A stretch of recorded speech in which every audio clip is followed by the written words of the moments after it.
Hello, welcome back to a brand new episode of the Sens podcast with Shane and Derek, part of the Hockey Podcast Network, and sponsored by Customized Sports, your one-stop shop for all your customized needs. Use promo code SENSHOUR to get 10% off your discount. How are you doing this morning after last night, Derek? Absolutely phenomenal. You know what? I woke up with a little bit of a headache, I'm not going to lie. But I'll gladly take the headache if that's what we're going to see from the Ottawa Senators this season. It is worth the headache. And Matt, I might have lost my voice just from screaming last night. So bear with me if you can't hear me. But yeah, phenomenal, man. How are you doing? I am doing fantastic. I will admit there was a lot of screaming done last night at our household with the game. And I mean, hey, rightfully so. I feel like there was a lot of screaming going on in a lot of Senators fans' households with the outcome of last night.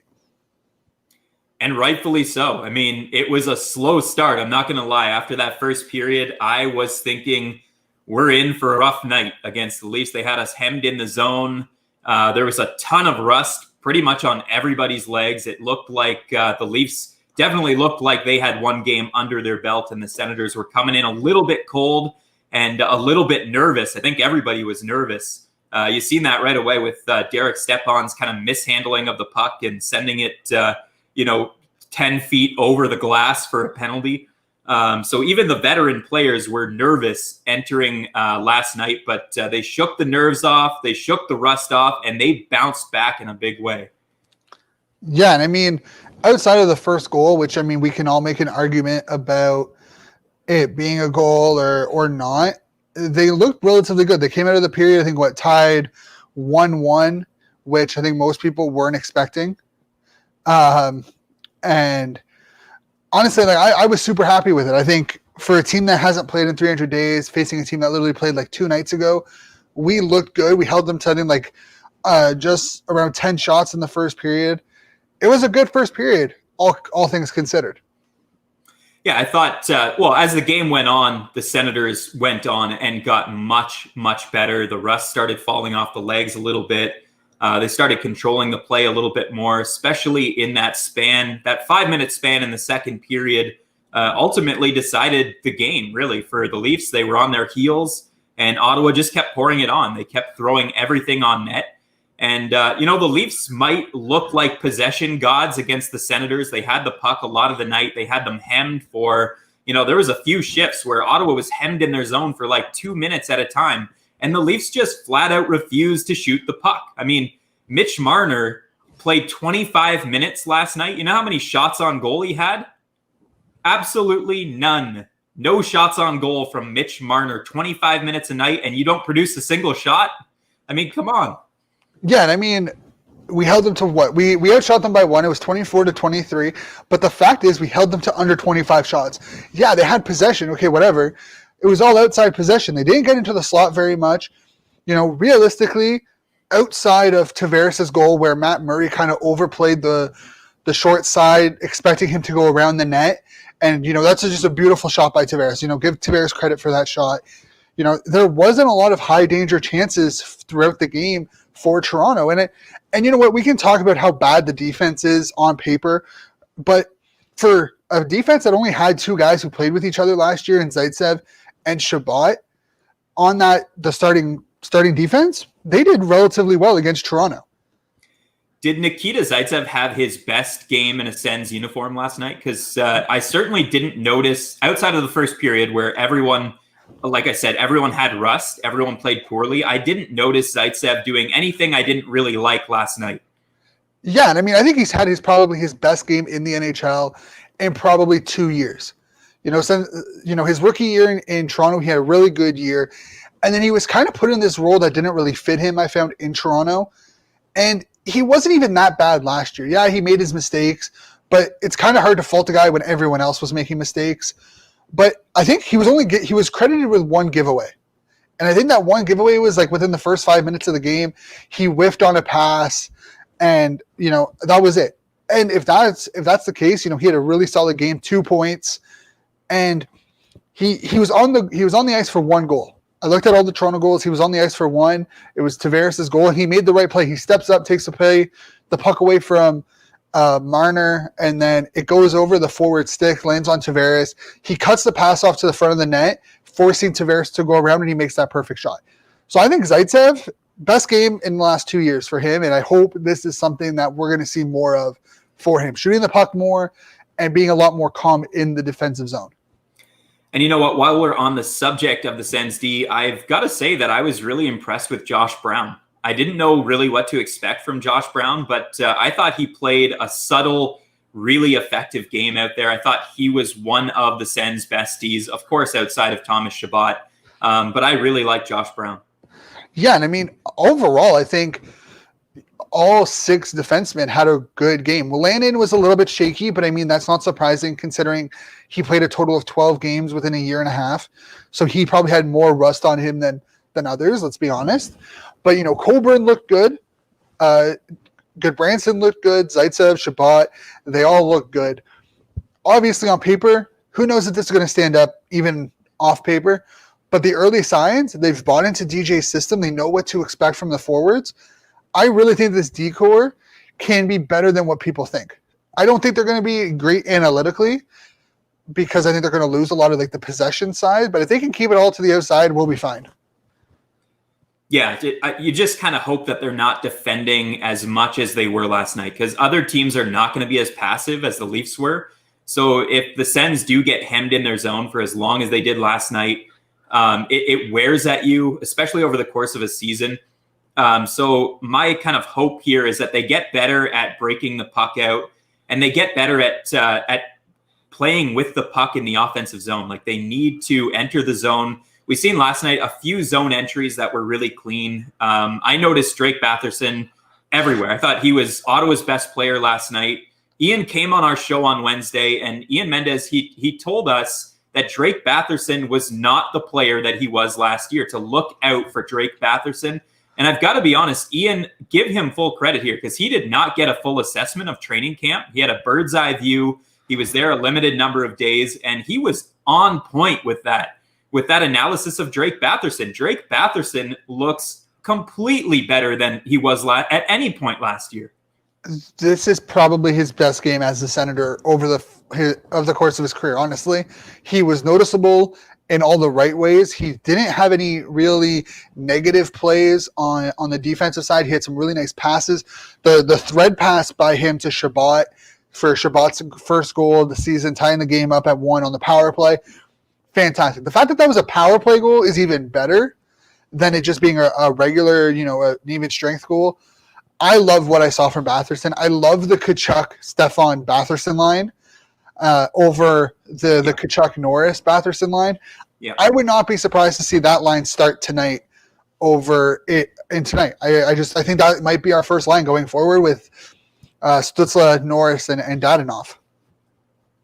Yeah, it's hard to pull Norris out of the lineup. He did have 2 assists, so he did contribute last night, which is great. And I thought his pace was really good.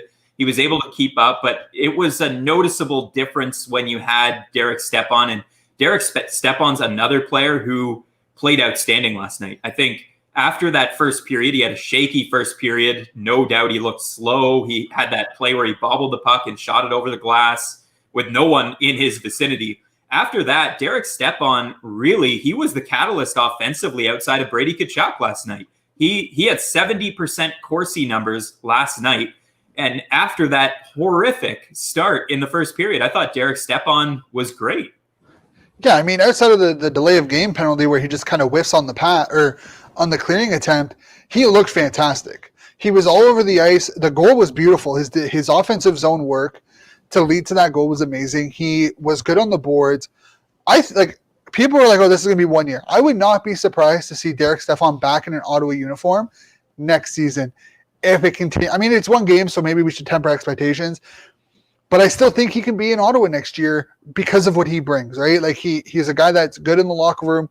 The players already seem to love him, and it's just a matter of getting to that next level. And hey, if he's willing to come back here on a smaller deal, I'm all about keeping him in Ottawa for the rest of his career right now. Yeah, I think he's got to be happy with the way things worked out coming away from Arizona, and he knows he's going to get a chance to play with the very best players here in Ottawa. and have a more prominent role because they don't have a number one center theoretically. So it really is a perfect setup for Derek Stepan. I guess the question is, can he keep his fitness up enough to, still play at this level, getting into his 30s now?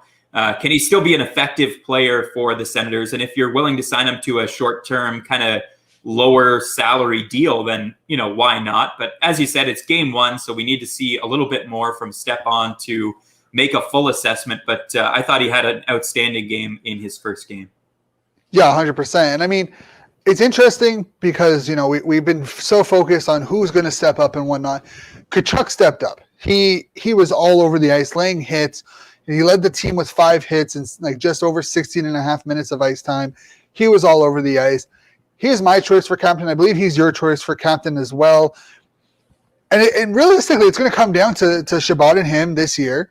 But we can talk about that any episode all the time. I want to talk about Matt Murray.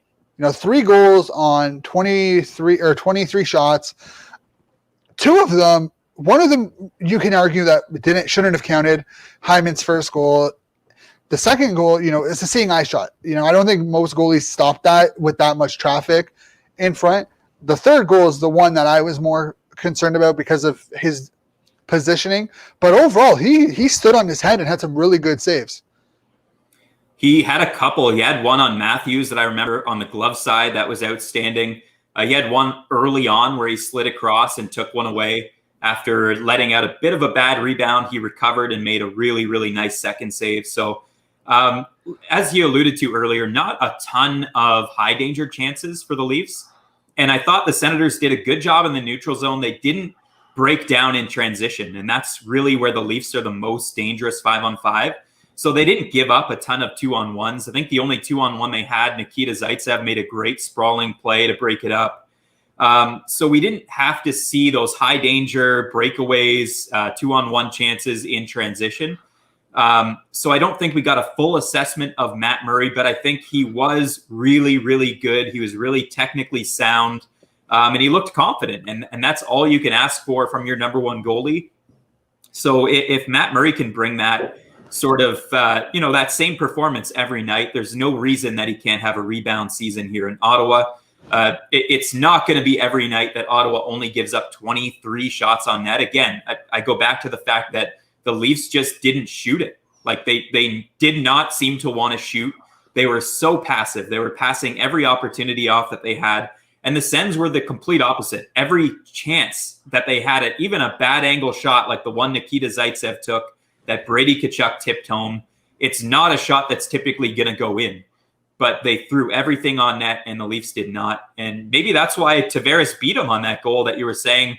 Maybe he just wasn't expecting a shot from there because the Leafs weren't shooting at all. Oh, he 100% wasn't expecting a shot just based off the angle that he took. But even if the Zaitsev shot that led to Tkachuk's goal, if you look at the angle that he shot it at, if Tkachuk doesn't touch it, it looks like it's going in anyways, top corner.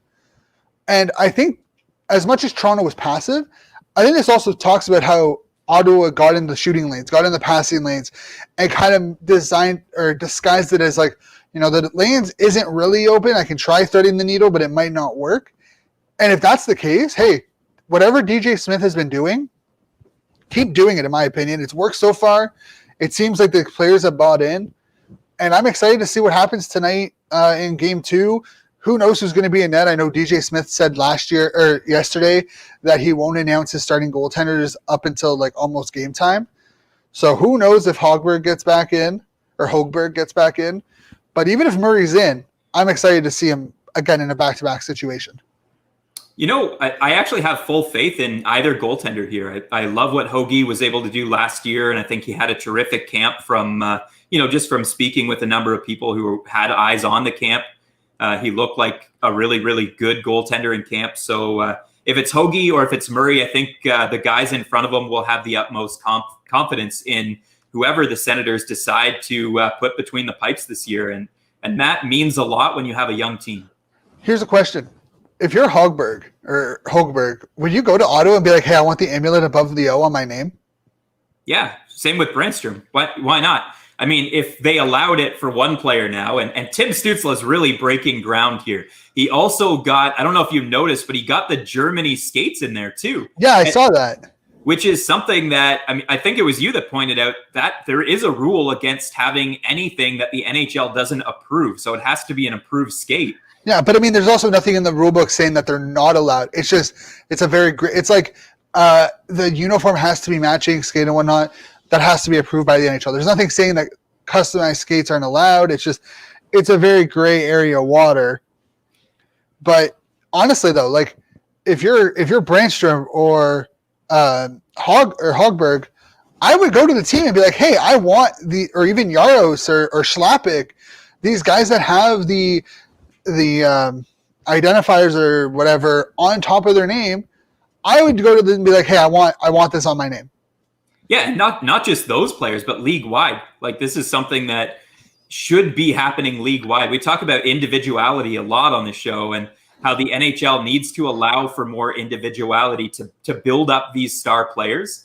And this is something that allows players to be individuals, to come in and use the spelling that they were given at birth on their name. For heaven's sake, I don't know why it's 2021 and this wasn't in place way before this. So I'm happy that Tim Stützle did what he did. I know some people who bought the jersey are a little bit disappointed that they have to send it back now and get it fixed, but the Ottawa Senators are stepping up and fixing those jerseys. They put out a message, so don't fret too much if you have a Stützle with the English spelling, and it looks horrible anyway. I hated writing it.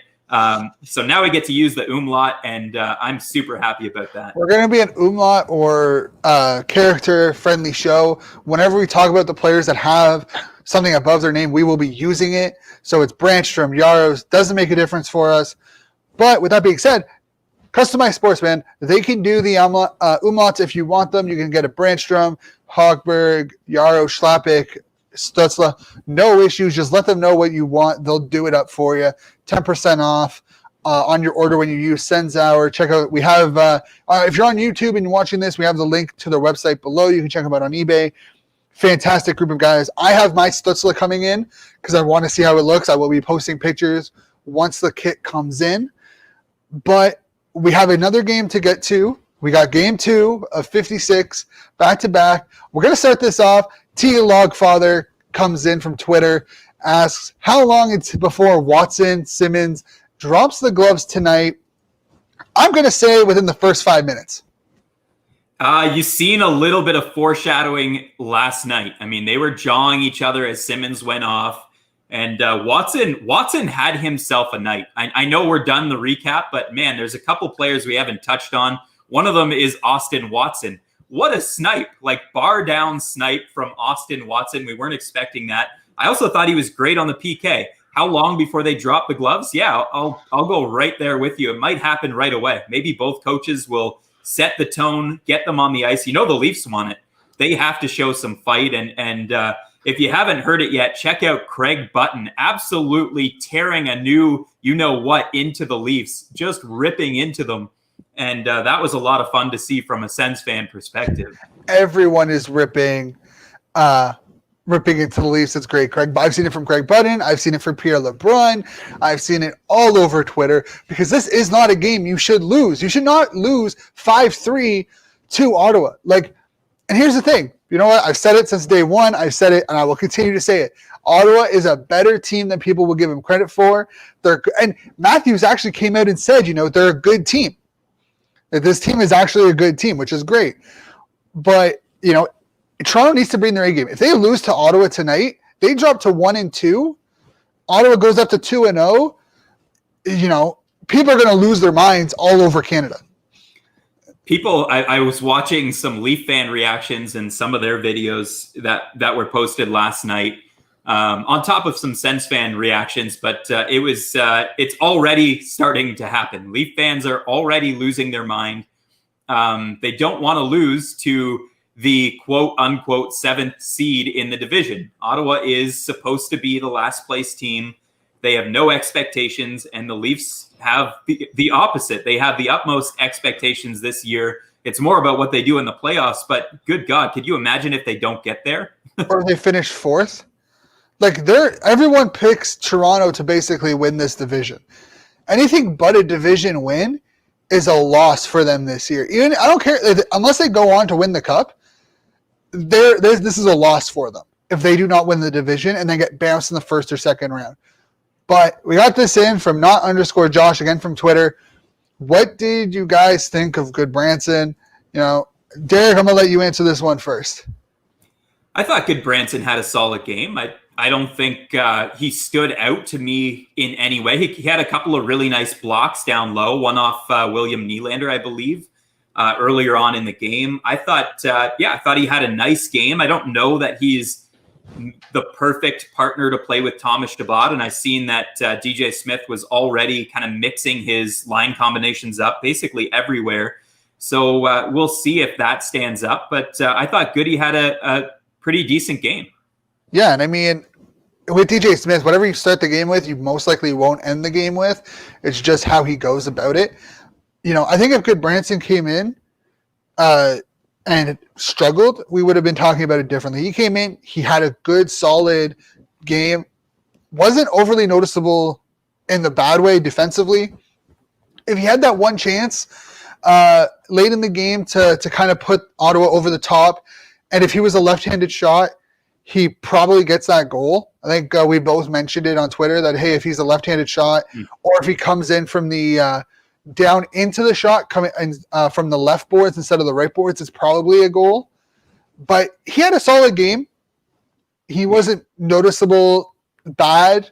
He was good. Like, he was just what you expect from him. Yeah, and that's what you want from Eric Goodbranson. You don't want him to be noticeable because likely if he's noticeable, it's for something that isn't necessarily a good thing. So I thought he was good. He was physical. He did what he had to do. He was solid defensively. He gave the puck to Thomas Chabot when it came to breakouts. And that's his job. It's to be the quiet sort of other guy alongside Thomas Chabot. But for a defensive defenseman, I would give the edge to Josh Brown right now. I thought he had a fantastic game. 100%. I wonder who's going to start because Zaitsev and Chabot ended the game together, and they looked relatively decent, not going to lie. Mm-hmm. They didn't look like there was really any problems with those two. I would love to see Josh Brown and Christian Wolanin be paired together. Obviously, Coburn and is Coburn and Goodbranson a smart pairing? Probably not. But, hey, maybe you take Coburn out, you put Riley in today, you put him with Goodbranson, have Josh Brown with Wolanin. Who knows? That's something we're going to have to talk about as well is, do you remove anyone after last night? You got the win. I know Anisimov didn't really perform up there. I think he was bottom in time on ice among forwards. Could he be taken out, White put in that fourth line role? We're going to have to find out at some point. Do you think it's a possibility that happens? I think coaches live with the philosophy that if it's not broke, you don't fix it. So coming off of a win, and I said this before this happened, when we knew that White was the scratch, I don't see there being many lineup changes if the Senators win the game. If the Senators lose the game and look awful, there will be lineup changes basically every time. But when you're coming off of a win, again, they tend to live by that philosophy. If it's not broke, you don't fix it. So I don't think he'll get into the game tonight. I think he'll be back definitely by the next game. They're going to get him. Obviously, they're going to get him into a game, and he'll have the opportunity to kind of write the critics off, I guess. But one player we haven't mentioned yet that we should, because he had an outstanding night, is Nick Paul. Yeah, I was about to actually mention that. I was like, I'm looking at the game from the numbers from last night, and I'm like, I totally forgot about Nick Paul. Yeah, he sometimes gets forgotten about among the mix here with the Senators, but Nick Paul has this ability. He did this a few occasions last year where we seen Nick Paul just have a Nick Paul night, and he kind of fools you into thinking that, oh my gosh, this guy is one of the best players on the team. What are we doing playing him in the bottom six? But he does have nights on the contrary that kind of speak against that. So if Nick Paul can play consistently like he did, and you're right, Josh mentioning on the live stream that Nick Paul had a crazy night. He had a crazy Nick Paul night. I've seen him do this before, but His shot is exceptional. His wrist shot has a lot of power. This is a guy who has an underrated release. It's just he's never had the speed to be able to use it to open up the free ice. But last night he had his legs and he was going hard. He created a lot of turnovers. He was good. The shot, that short side wristed, I beat Anderson but couldn't beat the post. That was a beautiful shot. Like, we talk about elite goal scoring. That's an elite goal scorer shot. If Paul can carry this confidence all year, there is no reason why we can't be sitting here in like May looking at the stats and seeing, Nick Paul in the top 3 in goal scoring for Ottawa. There is really no reason for us not to be able to do that. He has an elite wrist shot. He has a pretty good snapshot and slap shot. He just needs to use it more. Yeah, he's got to be given, I guess, opportunities to use that shot. I would like to see Nick Paul back on the power play. After he had that stretch last season, I can't remember exactly when it was in the season, but Nick Paul did have a crazy stretch, much like this, where he was the most outstanding player on the ice in a couple of games. And it was like, whoa, is Nick Paul the real deal? Is he going to have, some kind of breakout? And then it kind of faded away a little bit. So if Nick Paul can consistently play the way he played last night, then we have another top 6 player. There's no question, because he was that good last night. Yeah, I'm looking at the numbers on the Score app, who still need to update their the logo. I don't understand why it's taking them so long to update the logo. They've been able to update it for like 4 months. Mm-hmm. But looking at the stats, Tim Stützle played under 13 minutes. He played 12 minutes and 11 seconds. He played a full minute more than Paquette last night. And, is that just, first game nerves, or just the situation that Ottawa was in, protecting a lead? Maybe. It is his first game. Only had half a camp, really. Maybe it was just the fact that, like, hey, we want to protect the lead, get our more, like, defensive players out there. I'm not sure. That's basically, like, less than 4 minutes a period. So, I don't know. I'm expecting more from Stützle tonight in terms of ice time than the 11 minutes or the 12 minutes that he got last night. Yeah, his ice time was low. I think it was a little bit expected after the Senators gained the lead. I thought if they would have kept that 3-goal lead, you might have seen him in the latter stages of the game on the ice a lot more. But I noticed a real defensive mindset, especially even when the Senators were on the power play. If you look at who they put on the ice in that third period for that last power play that they had, they actually put a defensive unit on. I think they had a Nisimov, Connor Brown, and Cedric Paquette, I think, were on the ice protecting that 5-3 lead. So that's probably why we didn't see a lot of Tim Stützle. Although Tim Stützle, as the game went on, you could tell he got more comfortable. He started playing with the puck more. I started seeing some of what he was able to do at the World Juniors, particularly where if he doesn't like what he sees, he's a guy who will cycle back in his own zone until the pressure is off of him, so that he could make the best breakout play. And that's something that I noticed last night that he did. So there was progression last night. He was absolutely nervous as hell, as the rest of the team was, to start the game. I mean, everybody did not have their legs. Everyone was nervous to start. And as the game went on, I started noticing Tim Stützle more. I said earlier, I think Tim Stützle needs to be on the number 1 power play unit, because that's his bread and butter. But now the question becomes, who do you take off? Josh Norris had a 2-point night. Drake Batherson had a 2-point night. Thomas Chabot had a point, and Brady Tkachuk, of course, had 3. So it's hard to take anyone off. And Dadonov, who was quiet last night, he was still on that number 1 power play, and you expect him to be there. So we'll see what Tim Stützle could do tonight. Yeah, I mean, looking at the numbers, and I feel like Josh Norris might be taken out of the lineup for tonight because he was 3 for 12 on draws. No offense to Josh Norris. Obviously, you need to learn, but you can't be 3 for 12 on draws against a team like Toronto. I would not be surprised if they put White in tonight, take Norris out to give, because say what you want, White is relatively good on draws. He's, usually around 50%, which is good, but he Norris took the most amount of draws, and he had he only won 3 out of 12. That's not really acceptable in terms of being a top 6 guy. Tierney was 8 for 17, which is decent. You're about 50%, which is kind of what you expect from a centerman. Stefan was 10 for 14, and Kachuk was 2 for 5. Paquette was 1 for 1, and Isamov was 2 for 3. So could they look at Brown or look at Norris like, hey, we're going to take you out. We'll put you in against a home game against Winnipeg where we can match you up with, because Winnipeg doesn't have great centermen. Let's be honest. Outside of Scheifele and Stasny, their center depth is relatively low. Could you put him in the first game against Winnipeg? Be like, hey, we can match you up better to give you a better chance of winning the draws right now?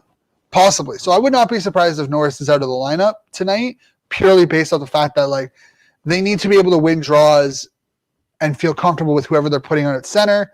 So I would expect Norris to be out of the lineup. If Shane Pinto isn't busy, he can just come and win draws, and then they can just send him over to UND right after he wins the faceoff. Just send him back to UND and then come back to win us some faceoffs. But I noticed the same thing, and I noticed that DJ Smith made a transition partway through and allowed Brady Tkachuk to take some of the faceoffs, even when Norris was on the ice. So that's something that Tkachuk has done in the past, and even he went 2 for 5. So the Leafs have some experienced centers, and they have strong centers. And when you're talking about faceoffs specifically, that's an area of the game where you need to be really strong, and that's not Josh Norris at 21 years old.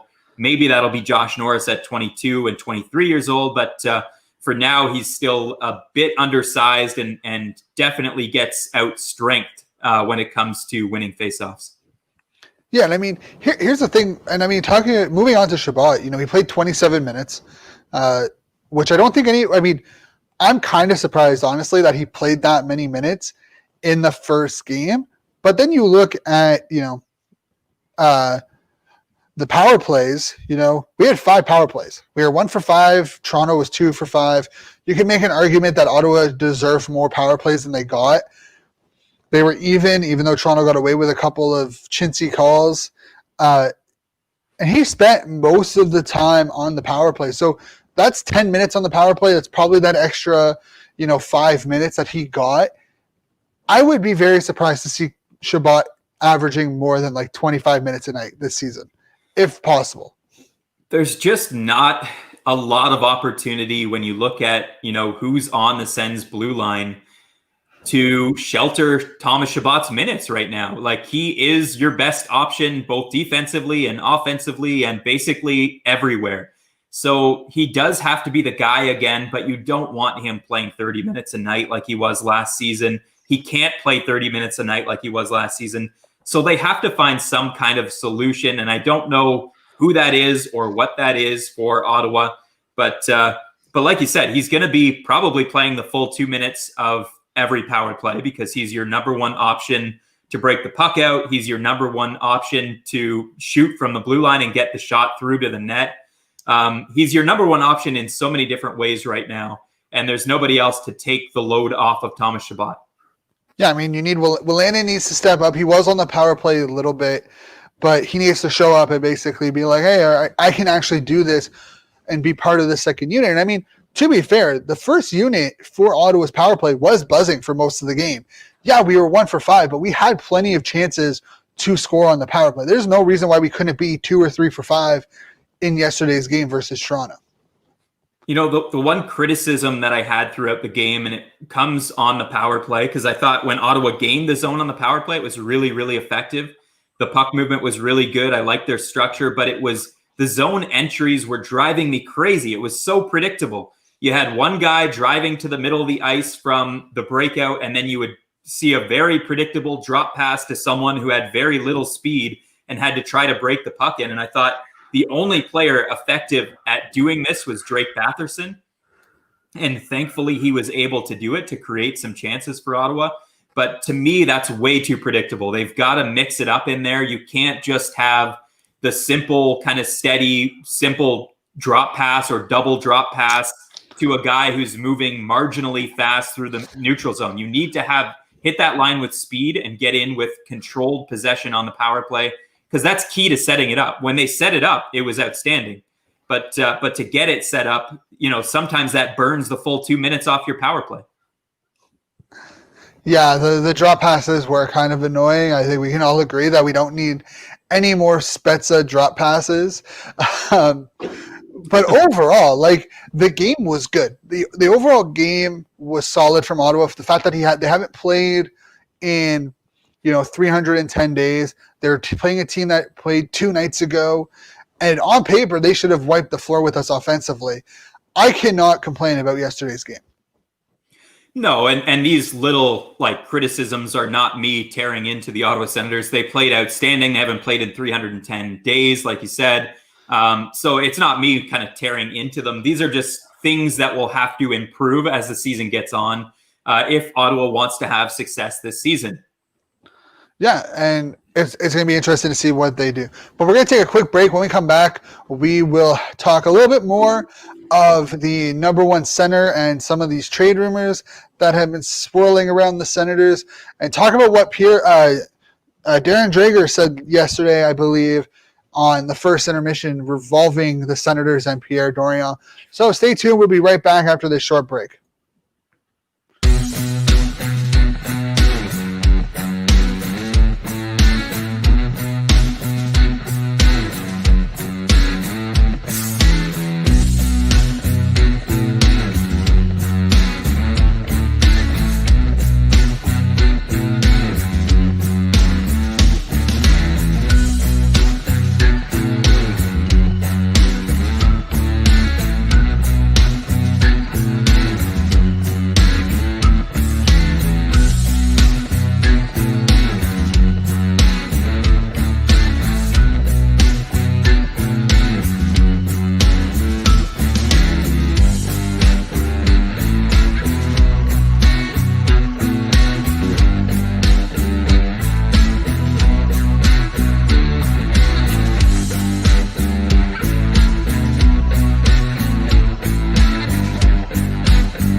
All right, we are back, and thank you all for joining us on YouTube and Twitter. We are sponsored by Customized Sports. Head on over to their website. The link is below. If you're on YouTube, if you're on Twitter, head on over to our YouTube. You can find all the links there for Fanatics NHL Shop, Lids, and Hockey Canada Shop. Shop your favorite gear. Support us while you rock your favorite teams. But there is some continuous talk for the Senators if they need a true number one center. Obviously, we have Logan Brown, we have Shane Pinto, Josh Norris. There's still talk about Timmy Stützle being able to be a center. Personally, I think he's better off at the wing, and he's probably going to stay there for the most part. Now, we had the Pierre-Luc Dubois stuff before the season. Now, you have the Alexander Barkov situation in Florida going on.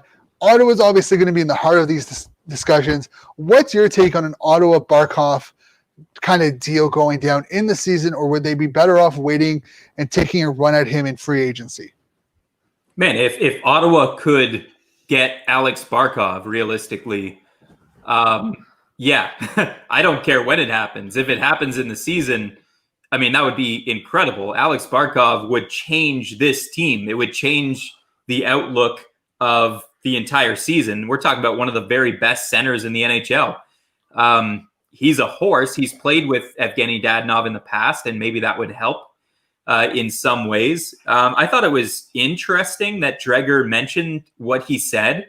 It just seemed like it had a little bit of backtone on it, suggesting that maybe he knew something, that Dorian was talking to people, and Dorian's always making trades. I mean, I think I read something where he was the second, behind Kyle Dubas, he's the second most active GM in the NHL. So would I be surprised if Pierre Dorian tries to make a trade? No, I think he's always working the phones and always trying to make a trade. The question surrounding Barkov would be, what the heck would the price be? Because if it was so high for Pierre-Luc Dubois, it's got to be higher for Barkov.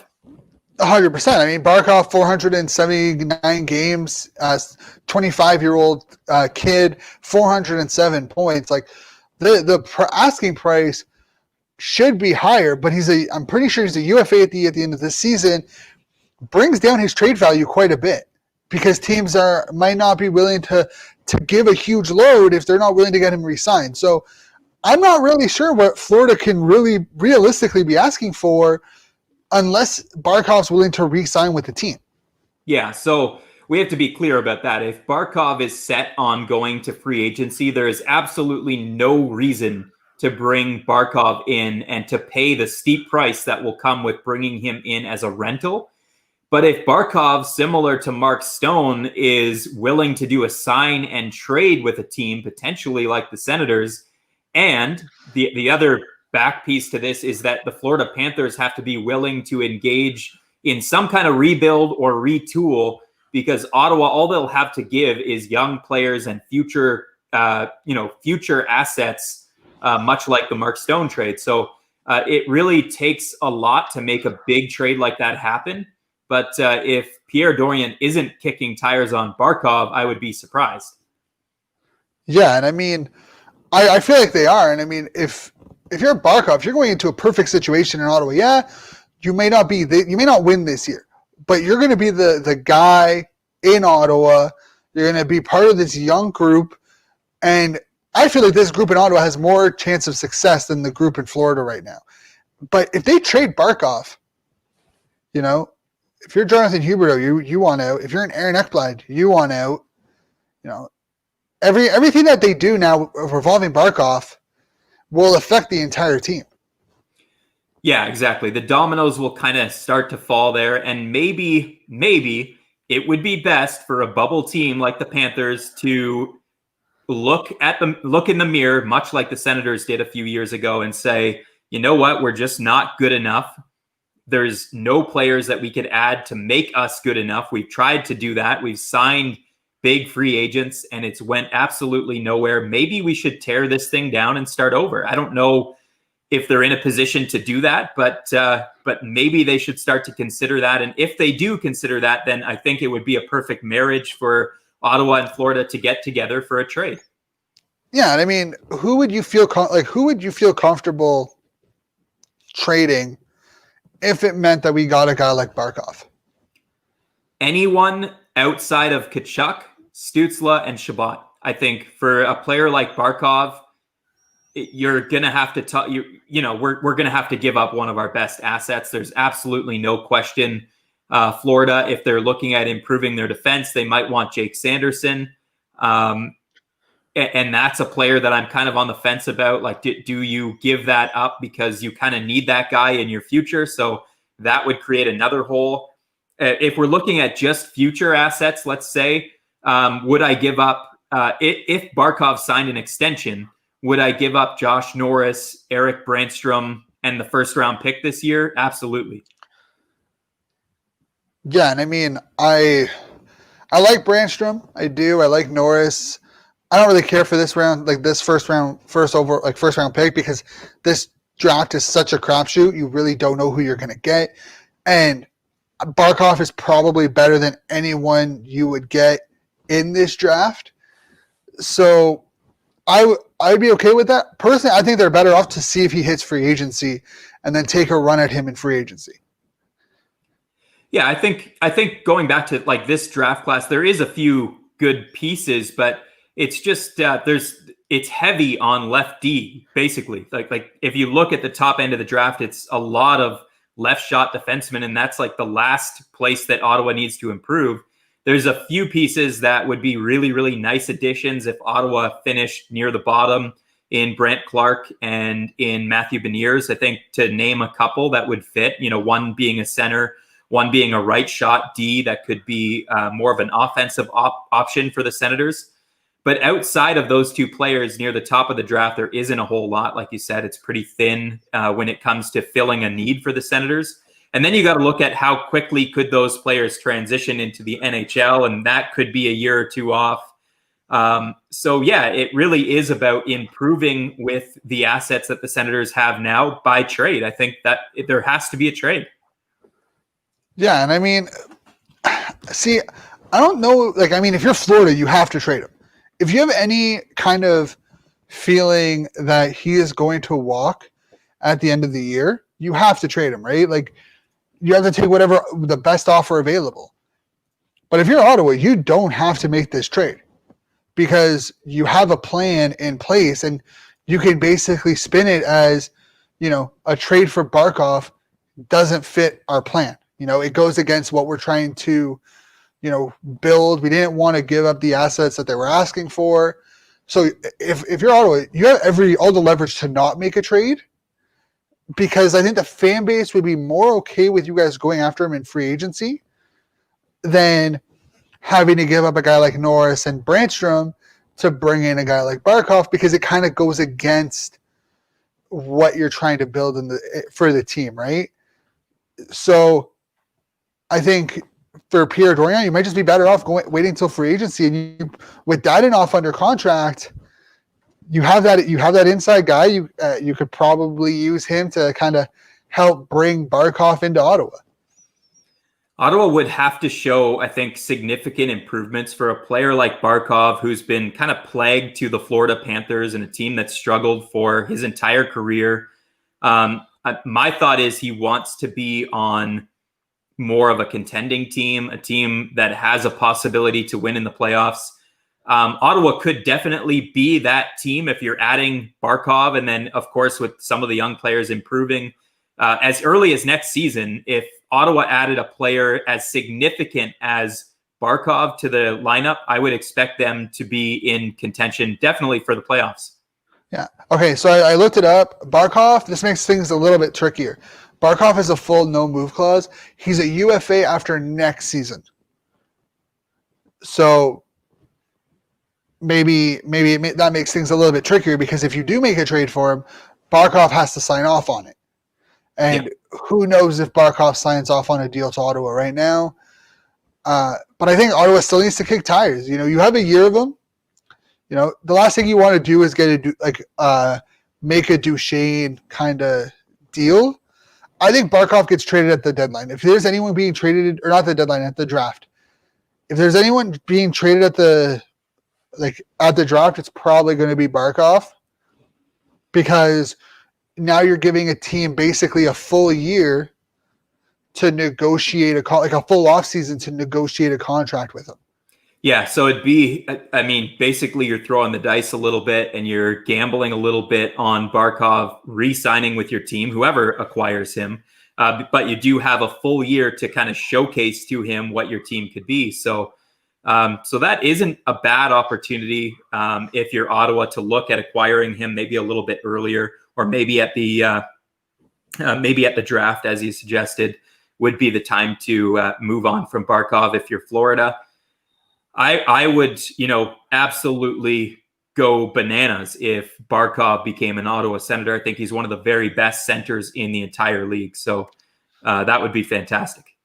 Yeah, and I mean, he's put up 400 points. He's almost a point-a-game player. I don't really see why any Ottawa fan would be upset for grabbing him. He would fill our number one hole immensely, no question about it. He would slot in as our number one center and be probably the best center that we've had since prime Jason Spezza. Yeah, he'd be right up there with prime Jason Spezza. He's one of the best centers in the league. And then you're playing with probably Brady Tkachuk and Drake Batherson. So, that would just be, that line would contend with some of the best lines in the league. Yeah, especially with Batherson. By the looks of Batherson and Norris taking that next step to becoming a, legitimate top 6 players, like top line players this year, I would be super excited to have a guy like Barkov onto it.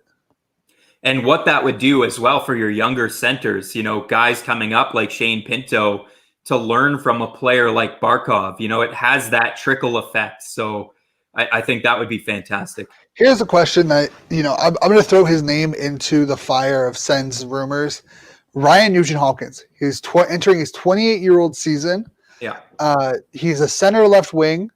Mm-hmm. He was UFA. I don't know. He makes $6 million right now. I don't know how much of a raise he should be expecting. If he hits the market, would it necessarily be a bad thing to go after him? Would it be beneficial? He's played well with McDavid, so I don't see Edmonton wanting to lose him, but they might have no choice. If he becomes available and hits the market, do you see a fit for Ryan Nugent-Hopkins in Ottawa next season? Yeah, Ottawa needs a number one center. They need someone who could play that role. Ryan Nugent-Hopkins could play that role. He's not maybe a number one center, but he's certainly up there. He could definitely play comfortably on that role and add a lot more to that line that they would have in their current roster. And then you could have players develop underneath that, like Shane Pinto, like Josh Norris, like Logan Brown, whoever that may be, to eventually take over maybe the number one center role. But Ryan Nugent-Hopkins, absolutely. I like Ryan Nugent-Hopkins. I think he was a number one overall pick. He has a really, really strong skill set. He tends to be a little bit more of a perimeter player, but as he gets older, I do see him going to the net a little bit more. I watched Edmonton's first couple of games this year, and I noticed him quite a bit actually out there. Now, he is playing with Connor McDavid, so there's an advantage there. But Nugent-Hopkins, he does look really, really good. And he's 26, right? So he's not 28. Oh, he's 28. Okay, so he's a little bit older than I thought, but he still has probably 5 good seasons left in him. Yeah, I mean, here's the thing. If Ottawa were to get, for example, let's say they were to sign Nugent-Hopkins to like a $6.5 million deal over 4 years, and then go out and grab Dougie Hamilton for $7 million across 5 years, would that start to change the perspective of not just Pierre Dorion, but Eugene Melnyk, of being able to put his money where his mouth is, and add in a Shabbat or a Kachuk extension onto that? Would that kind of start? Do you think that would bring fans into trusting Pierre Dorion and Eugene Melnyk more, of being able to spend the money to make this team competitive? To be real with you, Shane, I think the fan base is going to come back. I think the fan base is coming back. And I think if the building was open, it would reflect that. I really do see a lot more people interacting with Senators content. And the numbers have just inclined steadily since the end of last season. So I think people are starting to buy into what the Senators are doing, and probably be, a little bit naive to maybe what Eugene Melnyk could do financially. And people are okay with that right now. That would definitely, adding a couple of significant pieces in the offseason this year would definitely change people who are kind of on the fence as to whether they want to come back or not, to fully engaging and being right back in and being invested with the team. And then we could kind of ignore Eugene Melnyk. We could ignore the behind the scenes kind of sideshow that goes on, because we could just focus on winning hockey games. And I think that has to be the plan. That has to be part of their plan. Next year, my expectation is they're going to add a significant piece in the offseason. And it's not just going to be adding, veteran player after veteran player who's kind of seen their best years behind them in the NHL. It's going to be adding a significant piece or two to the core of this team. And when that happens, look out, because I think this team is primed to win. Yeah, I mean, I've heard the Dougie Hamilton to Ottawa rumors, or that Pierre Dorion has been interested in Dougie Hamilton for a long time. He kind of from my understanding, from what I've been able to find, is that he tried to get Brian Murray to pursue Dougie Hamilton when he was in Boston before he was traded to Calgary, and then when there's talk that Calgary might be looking to add to move on from Dougie Hamilton to in a package to add some forward depth. It sounded like Ottawa was interested in it. Maybe a Hoffman for Hamilton switch is what I heard. So maybe Pierre Dorion is still interested in Dougie Hamilton and kicks tires on him when he's a free agent. And realistically, he would need to change a new number. He wouldn't be able to be 19 in Ottawa anymore. That's kind of Batherson's number now. But that's a guy that would add a significant impact to the right side of this team that we've been missing really since we had Mathot a couple of years ago with Karlsson. Oh, absolutely, Shane. I think, if you're able to add a significant player like Dougie Hamilton to the right side, Chabot finally gets to look like the Norris caliber defenseman that he probably is. He's just plagued to these marginal sort of on the fence NHL players. So if you're adding someone significant like Dougie Hamilton to his right side, he's going to be absolutely phenomenal. I mean, that's going to elevate his game. And Dougie Hamilton would arguably be the perfect person to play with Chabot. Yeah, and I mean, I understand that people are like, oh, we have Sanderson and JBD and whatnot coming in, but they haven't proven anything at the NHL. And unfortunately, we need to bring in proven NHLers. We can't keep hoping of of these prospects finally peaking. If there's a chance to go out and grab a Dougie Hamilton or a Barkov or a Pierre-Luc Dubois that doesn't affect the long-term outcome of the team, you have to take it. Yeah, and I think with Sanderson, we have to remember Sanderson was one of the youngest players of the draft. So, I mean, I'm not even expecting Sanderson to make the NHL next year. I think I would be surprised a little bit if he played in the NHL. Not a ton, because he looks like an NHL-ready player kid.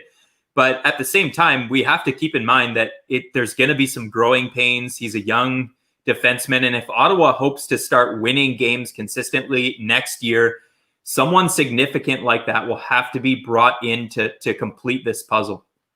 Yeah, I mean, I love Brandstrom, I love Sanderson, but again, we want to start competing for playoffs, and yeah, this year, hey, who knows what could happen? We could end up competing for a playoff spot in the North Division. If we do that, my concern is Pierre Dorion maybe being more of a buyer than a seller, or being a reluctant seller at the trade deadline, because he's like, okay, we're in the playoff mix, maybe we want to push it. And you know what? I understand, because, you want to help these guys understand about winning, right? If you have a chance to make the playoffs, you have to do it. And realistically, if that means not trading Paquette for a third-round pick or Coburn for a fourth-round pick, so be it. You stick with them for the year. You push for a playoff spot. If they make it, great. If not, you're not losing anything, really. You're really not. You get into and hell, if you get into the playoffs, there will be nothing more valuable, no pick more valuable than having Brady Tkachuk, Thomas Chabot, Drake Batherson, all these guys having and gaining playoff experience. Yeah, exactly, Shane. If the Senators are in a playoff spot come trade deadline, there's absolutely no way Pierre Dorion is selling anybody. You can't send a message to your locker room that even though you guys earned it and you guys as a collective group deserve to be where you are, we're going to pull a player or two out of that for a third-round pick. Who cares? If we get to that spot and people are mad about losing third-round picks, I'm not going to be mad about that whatsoever if Pierre Dorion decides, we're going to keep this group together and maybe even add a player to the group. Hey, I mean, if a team like Tampa is willing to offer a first-round pick for, Paquette, because Paquette's had a really good year, screw it. Send him off to Tampa for a first-round pick. I know Devils fans that were kind of upset that they traded Blake Coleman to Tampa, but they got a first-round pick. So if there's a first-round pick on the table for a bottom six guy, because there's going to be teams that look at those picks like kind of house money, where they're like, we're going to be in the bottom half of the draft. This draft is weak. Here, whatever, take him. we'll take the first round pick for the player. Screw it, you do it. Like but if you're only getting like fourth or third or fifth round option, like offers for these guys, and you're in a playoff spot or fighting for a playoff spot, you keep the player. Yeah, you don't want to send that message to the group that, this guy's worth a third. Yeah, and I mean, or we rather lose out. Yeah, it sends the wrong message. We would rather lose this year and look for the future. But no, if you have an opportunity to win, anything can happen, especially this season. There's only 8 teams in total that you have to beat to win the Stanley Cup. This is a different season. And if Ottawa's able to make it that far, and I know we're getting way ahead of ourselves because we just seen one hockey game, but if they happen to be competitive throughout the year and they're able to get that far, there's no way Pierre Dorian's going to sell players for a third-round pick. No, and I mean, we saw it last year with Dallas, right? It doesn't matter how you get into the playoffs. It doesn't matter where you finish in the playoffs. Anything can happen in the playoffs. So if you're fighting for a playoff spot and you end up getting in as the 4th seed, whoop-de-doo, you got in as the 4th seed, even if you get bounced in 4 games. You got further than people expected, and you gave your young players the experience and the exposure of playoff hockey that they're going to need to go to the Cup. No one wins the Cup. Maybe even like St. Louis is the only team that I can think of that went to the Cup and won it the first year without losing in the conference finals the year prior. Even Chicago in 2009 lost to Detroit before winning it. LA struggled, so I think LA in 2012 might have been the last team to do it, kind of have that experience.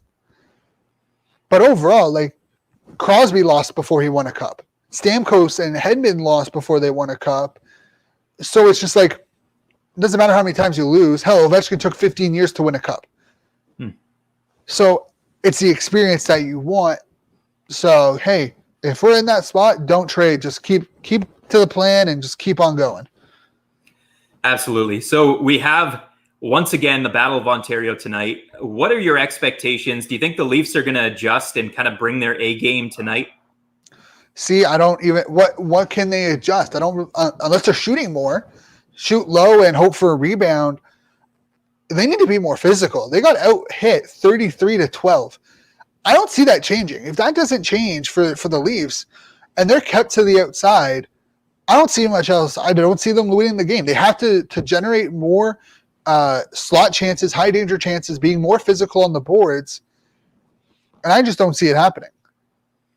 I know the intimidation philosophy is a thing of the past, but do you think the Leafs core group is a little bit intimidated playing the Ottawa Senators? Just the physical game that they know they're going to have to play. They're going into this game, and you heard them before last game. They know what they're going to get out of the Ottawa Senators, and it's going to be a grind, and it's going to be a battle, and they aren't willing to battle. We've seen that time and time again with this core. If they want to win games, they have to battle. Because no game is a gift. It doesn't matter if you're playing the 7th seed in the division. Here's the thing. I agree. Toronto needs to be more physical. They got Bogosian. They got Simmons. They, for some reason, decided to grab Joe Thornton, which needs to retire. You watch him in Montreal, you watch him in Toronto, or in Ottawa, they all look – he looks slow. He looks out of it. He does not look like he can still play at the level they need him to play. Marner and Matthews are going to have to step up. Nylander needs to step up. They need to be more physical. They can't be afraid to be hit. And, Simmons, I like Simmons. I did. But he's kind of turned into a coward. He doesn't take the body like he used to. Like, I don't know. I feel like when their lead hitter from last night was Dermott. Travis Dermott had the most hits. Bogosian had the most hits with 2. Dermott had 3 blocks. I tell you, TJ Brody has to clean up his game. I mean, he looked like Tyson Barrie out there defensively for the Leafs, and that's exactly what they were hoping wouldn't happen this season. So far, no one's really been able to play with Morgan Rielly. No, the only person that could play with Morgan Rielly was Ron Hainsey, and they let him go. But even Simmons had 0 registered hits. He was credited with 0 hits. Muzzins was credited with 2. Bogosian with 2. That's it. Oh, and Hyman with 2. Kerfoot was right, like someone who was brought in to be more physical was, to like not given a hit. Matthews with 0 hits. Like that's got to change. Slaughter was credited with 1 hit. Yeah, that's ridiculous. Like you can't win games if you're not hitting. Personally, I'm expecting to see a better game from the Leafs. I really do think they're going to try to bring it. They know that they have to split the series. If they don't get the split, or even if they give up a point to Ottawa, let's say this game goes to overtime, that's a loss. I mean, Ottawa pulls 3 out of 4 points against the supposed number 1 seed in the division. That should not happen. So the Leafs are going to bring it, and Ottawa's got to be ready for them to push back. But as we mentioned, maybe the pushback won't come by physicality. They might be shooting a lot more. So far, what Sheldon Keefe is preaching is not working. It doesn't look to be a different group than it was when Babcock was the coach. Yeah, and I mean, if I'm Ottawa, I don't fight Simmons. I don't fight Bogosian. Why bother? I don't fight those players. I just say screw it. Like I get in their face, I talk the trash, but I don't fight them. No, don't give it to them. Don't give them the opportunity to shift that momentum that Ottawa actually has coming into this game. Yeah, just don't fight them. And I mean, hey, I know it sounds easier than done, but like if they're in your face, unless they take a run at Murray or Shabbat, don't fight them. Don't get into that trap of fighting them. But realistically, no one's taking a run because look at the bodyguards that Ottawa has in their lineup. That's the difference. Ottawa has these players in the lineup that will take exception if you get anywhere near Matt Murray or anywhere near Tim Stützle. If I'm Anderson, if I'm Frederick Anderson or Jack Campbell, I'm telling my guys, do not run their goaltender because I guarantee you, if they do, you will see Austin Watson run over who's ever in net for Toronto. They will take the 2-minute goaltending penalty, but they will make sure your goaltender's in the hospital for it. You're going to see Brady Tkachuk sprawl out over Anderson and Campbell. I mean, he'll be doing snow angels in the crease. Yeah, he'll be sprawled out on top of them. Guaranteed. I would not take the chance of running into Murray or Hogberg tonight because you know full well that they're going to be given. It'll open up liberties for Ottawa to run your goaltender. And I guarantee you they won't stop at 1. Yep. You will need an emergency goaltender. Whoops, lost an edge. So, yeah, sorry about your back. I just fell on it. I lost my balance. Brady Tkachuk does that with the best of them. That's why he gets under people's skin. I mean, that's you got to love it. I mean, that's your team leader. You look at the Leafs and their leadership group of Nylander, Marner, Matthews, Riley. Shit. There's a reason why Anders Lee has gotten more out of the Islanders group than Tavares ever did. Yeah, he's got he's just a really mellow player. I can't imagine him saying too much, but just the leadership group in general. And then you look at Ottawa's and it's, led by Brady Tkachuk, who has this other element to him. And that's what's beautiful about being a Sens fan right now is that we get to see the development of guys like Brady Tkachuk and that leadership group and the philosophy that they play with, that tough to play against philosophy. And it really is fun to watch. Yeah, and I mean, I'm super excited to watch what happens tonight. I definitely think that, I want to see Goodbranson run Matthews over. Matthews is a very strong guy. I don't understand why he doesn't hit more because he can. Like, Matthews is a prototypical power forward. If you put a little bit more edge on Matthews, he would be a top 5 player in the league. He would be a lot like Ovechkin. He just doesn't have it. He doesn't have that anger or that grit to him that you want from a number 1 player. Yeah, it's the lack of intensity. It never looks like nothing looks like it phases him. Even when they're out of a game, he just kind of looks like he's out of the game. So you want that intensity. It's that Mark Stone intensity, That's what you want from your leader on the team. I think Toronto would have been better off with Jack Eichel and Austin Matthews. Perhaps. I mean, Eichel was in a different draft class. Like he was with McDavid, but Yeah. Because I think it was Line and Matthews that was kind of the toss up, and the Leafs made the right choice going with Matthews over Line. Oh, 100%. But I just think that like if Toronto got that second overall pick instead of drafting Marner they dropped to fourth, draft Marner, which is great. Like I mean, Marner's been great, but I think if you look at the two centers because they're always going to be compared together, both American, top two picks. If you were to swap the draft classes and Marner, and if Matthews went to Buffalo in 15 and then Eichel was a 16 pick and went to Toronto would have won a playoff series by now. He would be the captain because Eichel has that intensity and has the leadership qualities that you want for a playoff team. Yeah, I think that'll have to come in time for Matthews. He's a big, strong player. Like, don't get me wrong. He's one of the best players in the NHL. But he doesn't play with a lot of bite. You're right. He does sort of lack that intensity. And that's something that radiates if your core group of players is playing with intensity, like Brady Tkachuk, your very best player plays an intense game and he plays with that bite. It radiates through the lineup. Yeah, and I mean, it's gonna be really interesting to see what happens over the next little while. And before we end it, because I mean we're over the hour, we got some breaking news out of for the men's international tournament. I just lost it apparently. I hate when Twitter does this refresh thing randomly. But it sounds like Skidora, the longtime sponsor of the Men's World Championship, will be pulling out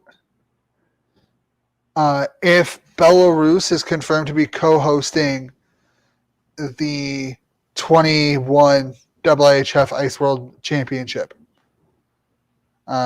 They don't believe. I guess they don't believe in what's going on. What's going on in Belarus? I'm not really sure exactly what's the issue going on either, but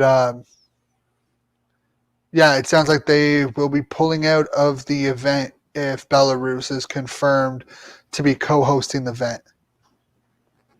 Right. So yeah, Skoda Auto, like the biggest sponsor, I guess, of the of the tournament. The primary sponsor of the World Championships for the last 28 years, has been will pull out if Belarus gets it. So that's some international news for us to wrap up the show. Something to kind of keep an eye out over the next couple of months. But we appreciate everyone tuning in on Twitter and on Instagram. If you haven't subscribed to our YouTube, please do hit that subscribe, like, comment button, share it with your friends. Get our names out there. Follow us on Sens_hour on Twitter and Instagram. You can follow myself at Shane_Ryan97 and at Derek at Dealey075. Also check out Derek on his articles. I believe still with Sens Shot and New Era Sens for the time being. And yeah, you can find us on all your podcast platforms, Apple, Spotify, Google, wherever. Monday and Thursdays, you will catch us back here with a brand new episode. This one will be our Monday release, so you'll catch us back here with a brand new episode on Thursday if you're listening to podcasts. If you are, head on over to our YouTube. Give us a subscribe. Let us know. Rate us 5 stars on our podcasts. Let us know what you like and you don't like. Thank you all. Enjoy the game tonight. And we'll be back here to talk more Senators hockey in the next couple of days. Stay safe. Have a wonderful one. And yeah. Take care, everyone.